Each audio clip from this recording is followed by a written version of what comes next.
I think that the fundamentals of leadership are more similar than different. So I don't actually buy into this argument that leadership in Asia is that fundamentally different. Leadership always has to be contextually sensitive. The institutions in some of these markets are less well developed than they are in the West, so leadership tends to be more agile, sometimes more creative about overcoming these institutional voids. But at its core, leadership is the same. It's about setting a direction for your company, aligning people to get around it, motivating them to get it done. So I think that there's a convergence that's occurring of how you run a global company in which you recognize that there are opportunities that exist everywhere in the world.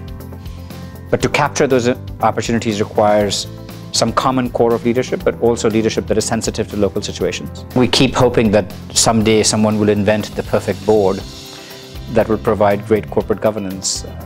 My view of this is that as much as we can create regulations and we can create independent boards that improve corporate governance, at the heart, corporate governance lies in internalizing values by the leaders of these companies.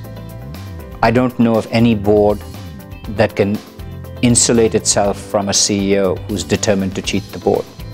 This, to my mind, is the most important question that faces everybody in the world right now.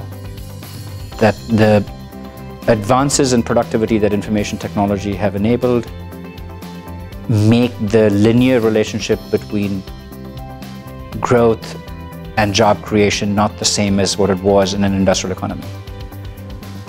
So when we were in an industrial economy and there was a company like General Motors or GE, when it had to double output,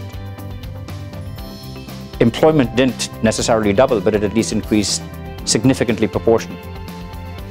You think about the growth of companies like Google, Facebook, Apple, and all the new information technology companies, the scalability of employment relative to the scalability of the company is completely different.